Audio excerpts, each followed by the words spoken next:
DC에는 봄이 찾아왔습니다. 화창한 날씨에 관광객이 늘고 겨우내 얼었던 분위기가 풀리는 것 같습니다. 2주에는 봄과 함께 찾아온 백악관의 변화에 주목했습니다. 오늘 준비한 보도는 3편입니다.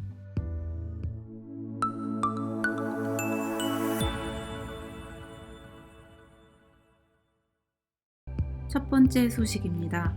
프레지던트 파크 주차장 2020년 주차 허가증 의혹. 지난달 25일 백악관을 둘러싼 검은 철조망 일부가 해체됐습니다. 백악관 앞 프레지던트 파크와 국회의사당 앞 공원에는 DC 주민들과 관광객들의 발걸음이 이어졌습니다. 산책이나 공놀이, 물놀이를 즐기는 사람들의 모습에서 DC의 분위기가 확연히 달라진 것을 체감할 수 있습니다.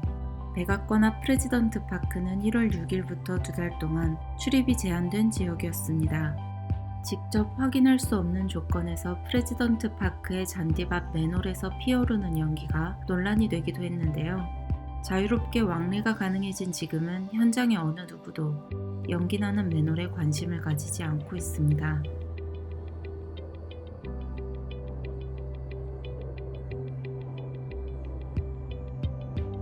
한편 파크 주차장에는 천여 대의 차들이 주차돼 있는데 이 차들의 주차 허가증이 트럼프 전 대통령 재임 시절에 지급된 것이 아니냐는 의혹이 제기됩니다. 2020년에 지급된 것으로 추정되는 주차 허가증이 이렇게 놓여 있습니다. 천여 대 중 절반가량이 이 주차 허가증을 사용하고 있습니다.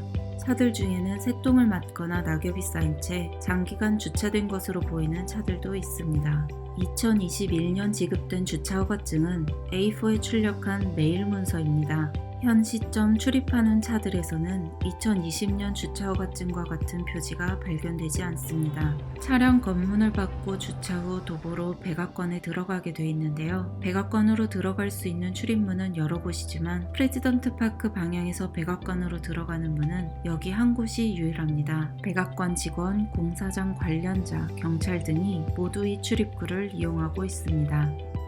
들어가는 길에 파워미야기가 걸린 깃대가 보입니다. 두 번째 소식입니다. 해리스 부통령 부부, 아직 부통령 거주지 입주 대기 중.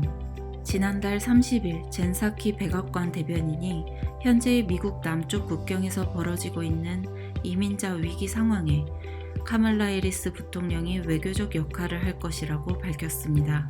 바이든 대통령의 65일 만에 첫 기자회견에 대한 비판, 건강 악화에 대한 우려가 잇따르는 가운데 대통령이 해야 할 역할의 일부까지 부통령이 맡게 된다는 백악관의 공식 발표가 나온 것입니다. 지난달 17일에는 부통령 거주지 나발 옵저베이토리에서 무장한 남성이 경찰에 체포되는 사건이 발생했습니다. 장전된 라이플과 샷건을 소지한 백인 남성의 위협으로부터 해리스 부통령은 안전한 상태였다고 합니다.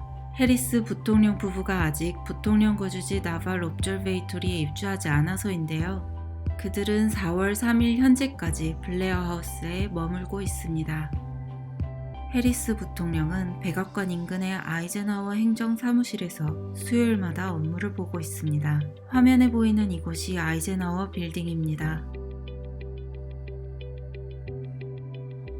원래는 개방된 도로이지만 취임일로부터 지금까지 철조망이 설치되어 있습니다. 빨간 건물이 랜릭 갤러리, 바로 옆 흰 건물의 초록색 문이 블레어하우스입니다. 이전엔 입구에 초록색 차양만 있었는데 현재는 벽을 쳐놓아서 입구가 간이복도로 통하게 만들어졌습니다. 앞에는 흰색 캐노피가 설치됐고 블레어하우스의 간이복도와 캐노피의 용도는 밝혀진 바 없습니다. 다만 아이젠하워 빌딩 방향의 차량 검문소에서 비슷한 형태의 흰색 캐노피를 발견할 수 있습니다. 여기에는 차량 검문 탐지견이 휴식하는 오리가 설치된 차량이 주차되어 있습니다. 지난달 28일 CNN은 해리스 부통령이 왜 나발 옵저베이토리에 입주하지 못했는지 백악관에 문의했으나 건물 보수를 위한 공사 중이라는 반복적인 답변만 받았다고 보도했습니다.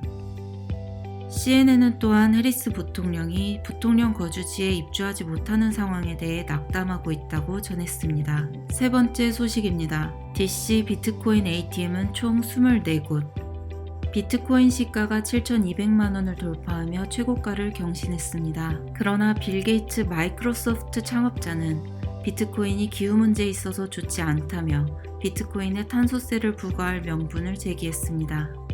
노르웨이의 억만장자 레케는 친환경 비트코인 채굴 사업에 투자하며 비트코인과 탄소 배출을 연관하는 흐름에 일조했습니다. 비트코인이 새로운 화폐로 부상하고 있다는 데엔 이견이 없는데요. 지난해 7월 24일 연방대법원에서는 비트코인이 또 다른 형태의 화폐이며 법에 명시된 규정에 저촉되지 않는다고 밝혔습니다. 이곳 DC에서는 비트코인을 구할 수 있는 여러 가지 방법 중 하나인 ATM이 총 24곳 설치되어 있습니다. ATM은 USB 형태의 비트코인 지갑을 가지고 이용합니다.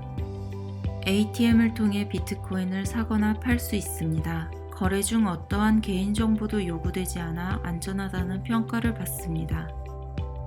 다만 ATM을 이용하는 경우에는 통상적인 비트코인 수수료보다 비싼 5 내지 10%의 수수료가 붙습니다.